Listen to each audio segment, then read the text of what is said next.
pelan-pelan makin kesini makin hilang lah keseruan nonton El Clasico, apalagi di jilid pertama musim ini yang Madrid menang di menit akhir 2-1 itu kan boringnya setengah Boring mati ya? gitu, boring banget.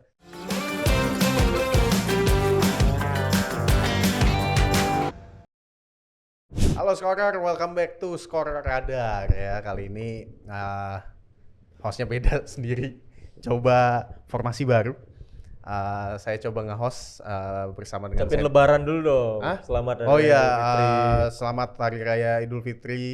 Mohon maaf lahir batin untuk semua Scorer karena kita sudah melewati bulan Ramadan. Ya. Bagus ya. Saya Pratama bukan Arhan, biasanya disebut bersama dua senior saya, Fazar dan Oki. Nggak pakai mas nih, Nggak, cocok nggak ya? apa-apa, cocok. Nggak apa-apa. Lu gue aja. Jangan lah. Lu gue. Respect, harus tetap respect. Iya.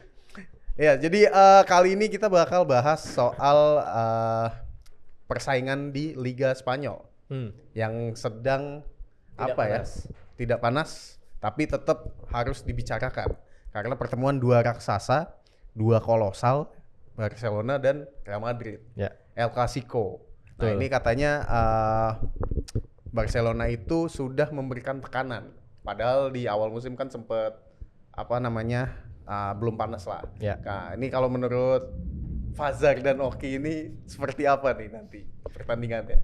Ya kalau menurut gue emang judul El Clasico ini sekarang udah mulai memudar ya. Iya betul. Ke rivalannya, keseruannya udah berhenti setelah Ronaldo dan Messi tidak ada. betul. Sepakat. Bahkan waktu masih ada Benzema pun nggak sepanas dulu gitu. Kalau dulu kan buset dah, di tiap lini itu ada Ramos, Pepe. Ada PP benar-benar. Terus juga di belakangnya itu ada Pique Ramos tuh udah pasti head to head yang luar biasa gitu ya.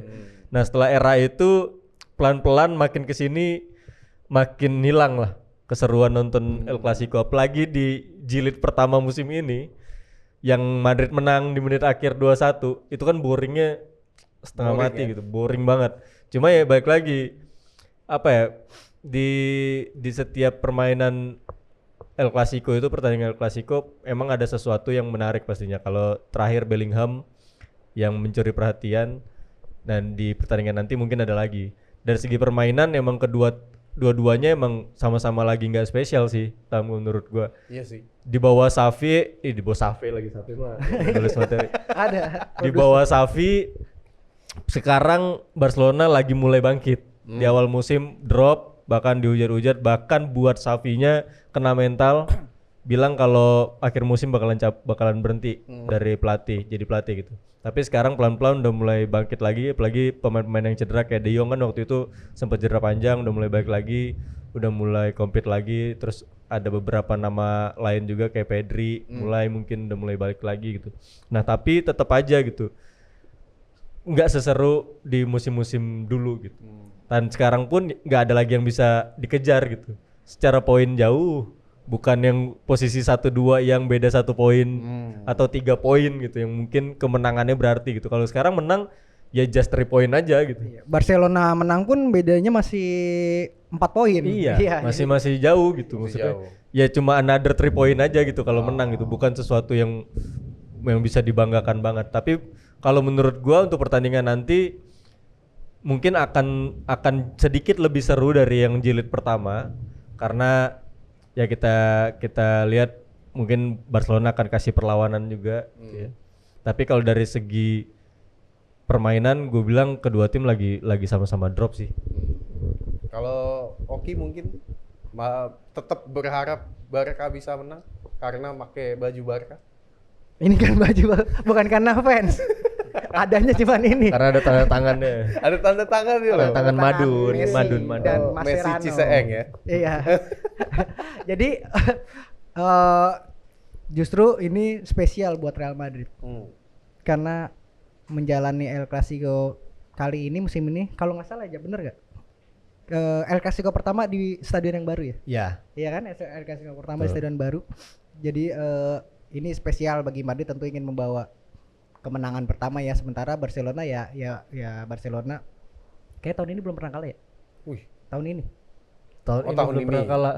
Oh tahun ini ya kali. Iya. Ya. Nah, kalau Madrid kan baru kalah sekali sama Atletico Madrid tuh Betul. pas September. Sementara Barcelona kalah 3 kali. Setahu gue sih belum pernah kalah ya. Dan dia pun 3 kekalahan Barcelona terjadi 3-tiganya justru di kandang sendiri. Betul. Jadi dalam arti dia di tandang ini setiap dia bertamu ke markas lawan nggak pernah kalah. Jadi Ya, makanya ada rekor away-nya iya. dia kan. Jadi ini mungkin bisa menjadi motivasi pemain Barcelona buat menjaga kesucian rekor tandang mereka di markasnya Real Madrid yang ingin juga meraih kemenangan di stadion spesial ini yang baru. Jadi dua-duanya punya motivasi tinggi sih, dan untungnya ya terakhir yang gue baca adalah Lewandowski dan Cancelo tetap bisa bermain meskipun waktu itu sempat ada ancaman dia nggak bisa bermain karena ditengarai sengaja melakukan sengaja menerima kartu kuning.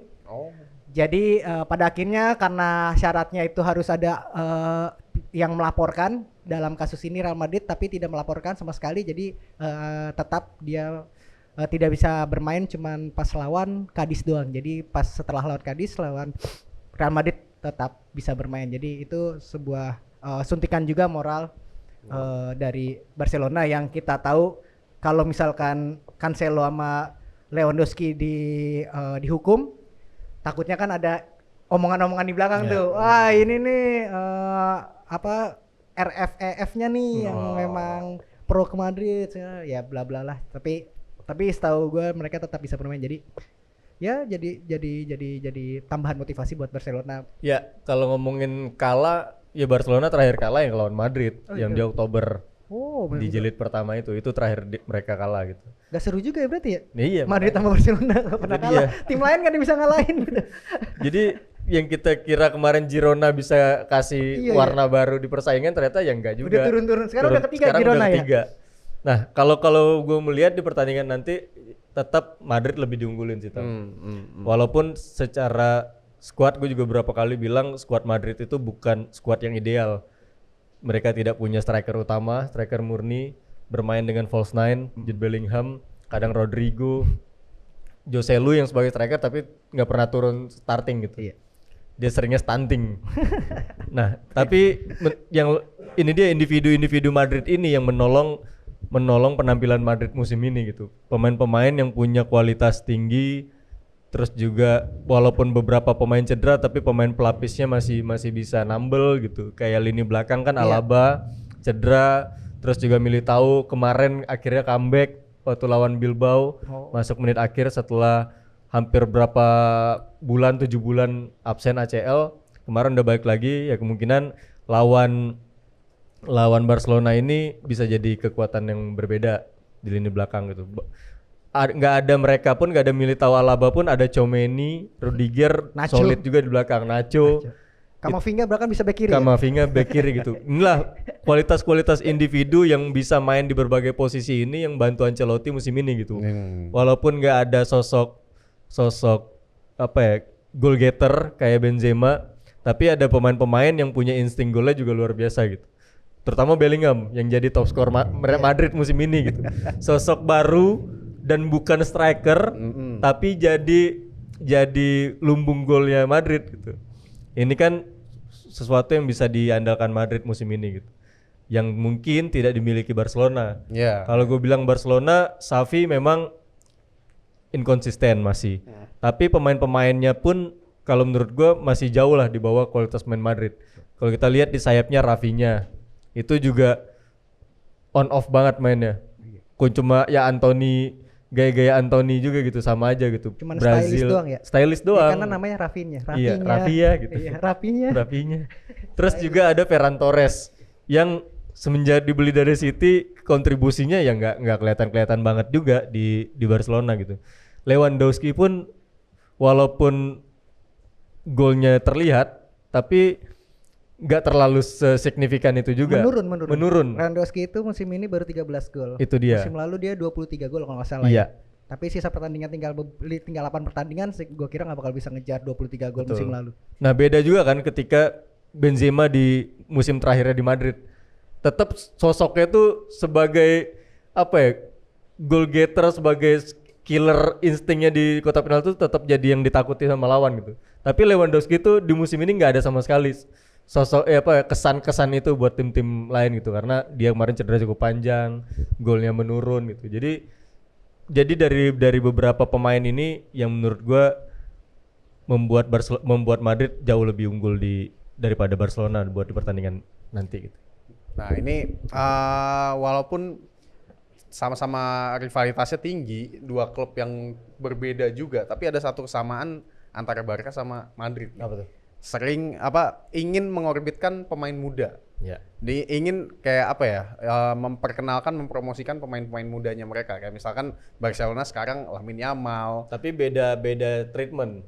Nah itu dia. Ya. Nah itu kalau melihat ke situ itu kan ini bisa menyambung ke kayak tadi Fazer sama Oki bilang gaungnya El Clasico tuh mulai turun.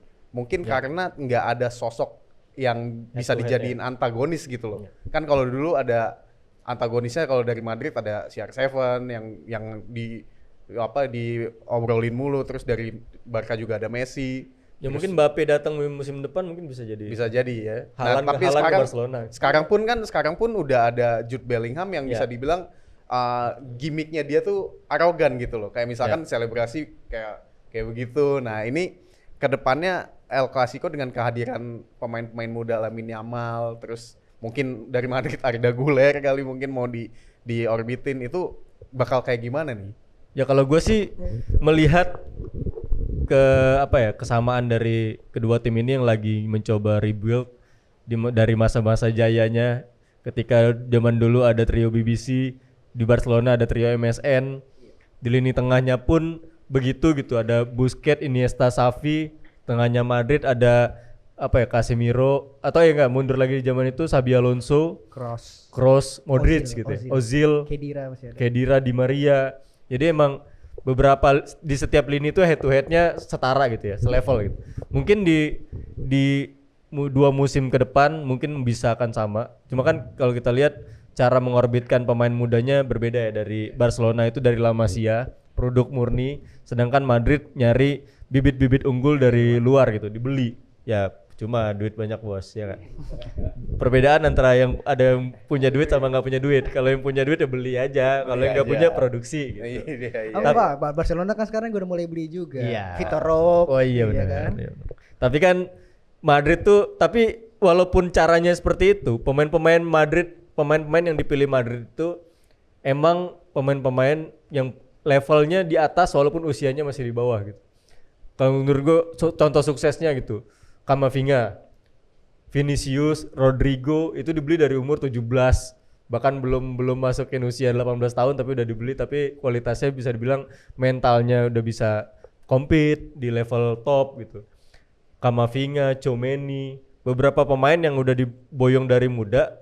Jude Bellingham juga masih 20 tahun. Ada Endrick juga nanti di musim depan masih 18 tahun gitu. Tapi pemain bukan asal pilih gitu. Karena kan dulu Madrid itu selalu zong. Kayak dulu ada, ya anggap aja Odegaard deh. Odegaard dulu dibeli waktu masih bocil banget. Ibaratnya dia tuh kisah karirnya kayak Justin Bieber kan. Tenar di YouTube, dibeli Madrid terus drop gitu. Dipindahin lah kemana-mana, Real Sociedad, Herenveen, segala macam gitu. Tapi sekarang baru akhirnya jadi. Nah kalau beda dengan yang sekarang, dibeli memang karena udah dilihat kualitasnya dan langsung dipakai gitu. Kayak udah bisa dipakai gitu. Kayak Vinicius, Rodrigo, Arda Güler walaupun cuma sekali-sekali, tapi tetap ketika dia masuk kelihatan gitu. Ini pemain mentalnya luar biasa gitu. Jadi nyolok dikit masih oke gitu. Apalagi hampir gol jarak jauh tuh kemarin tuh pas dia main. Masih nonton Gue kalau Madrid gue masih nonton. Nah itu kalau mungkin nanti di 2 tahun ke depan gitu, kalau Barcelonanya, tapi harus levelnya kayaknya kalau sekarang nggak adil sih kalau harus head to head, karena Barcelona punya masalah non teknis yang juga membuat finansial itu membuat terhambat banget, membuat kemajuan mereka terhambat gitu. Jadi nggak apple to apple kalau sekarang buat ngebandingin dari segi kualitas pemain ataupun kedalaman squad dengan Barcelona. Gue pun miris lah ngelihat Barcelona. Tapi semiris Barcelona tetap ada di peringkat 2 ya. Iya, peringkat 2. Kompetisinya benar-benar tidak kompetitif sekali. Ya, jadi memang ya kalau nambahin sih kenapa Barcelona memang banyak mengorbitkan pemain-pemain muda dari La Masia saat ini. Memang sebelumnya dia banyak mengorbitkan kan, cuman kalau yang sebelumnya kan memang sudah diperkirakan bahwa ini pantas buat diorbitkan. Kalau Iya. sekarang kan terpaksa Terpaksa. diorbitkan karena memang ada aturan dari La Liga yang membuat mereka tidak bisa ada batasan gaji yang mengharuskan mereka itu Membeli pemain membeli ataupun pemain dengan batasan gaji tertentu segala macam yang buat kesulitan kan. Jadi itulah yang membuat dan ditambah musim ini Gavi dan Pedri ini ngalami cedera jadi yang Iya. membuat terpaksa beberapa pemain muda dimainkan lalu di posisi penyerang kita bahkan lu nggak tahu kan siapa Mark Giu Iya, Yuyu. Mark Giu Yang terus kemarin ada, di U17 Piala Dunia U17 Betul. lumayan gede namanya. ada tuh. Pau Cubarsí Iya. lalu sebenarnya sih kalau dilihat dari pemain Barcelona B banyak ya nama-nama bagus ya kalau lo main FM aja Iya. itu ada Noah Darvik itu bagus banget itu ada backnya semuanya bagus semua itu kalau main itu ngeliat cuman yang terkenal di sini ada Mark Yuyu dan Pau Cubarsí yang baru kemarin dimainkan jadi gue kira bahwa kalau mereka bisa sesuai dengan skema apa ya kan kalau Barcelona terkenal adalah di Filosofi. level filosofinya dari Iya. level muda dan Line senior itu sama Sama. pola permainan sama kalau mereka bisa menyatukan filosofi itu ke terus beradaptasi dengan pemain-pemain seniornya gua rasa nggak masalah sih pemain muda itu. Ya. Oke, terakhir nih prediksi dari kalian untuk El Clasico yang tidak ada gaungnya. Ya di Santiago Bernabeu Tam. Oh, is- Madrid lagi aduh. Aduh, iya Tam. iya. Udah pastilah. Minimal Minimal 3-0. 3-0. Kalau yang pakai baju Barca mungkin mau bela Barca. Karena baju Barca, gue dukung Madrid menang 2-0. Oke, segitu dulu pembahasan kita soal El Clasico yang tidak ada gaungnya ini Scorer. Jadi jangan lupa untuk follow media sosial Scorer di TikTok, di Instagram, tar dulu di segala macam di segala macam media sosial. Jadi sampai jumpa di Scoradar lainnya. Bye bye.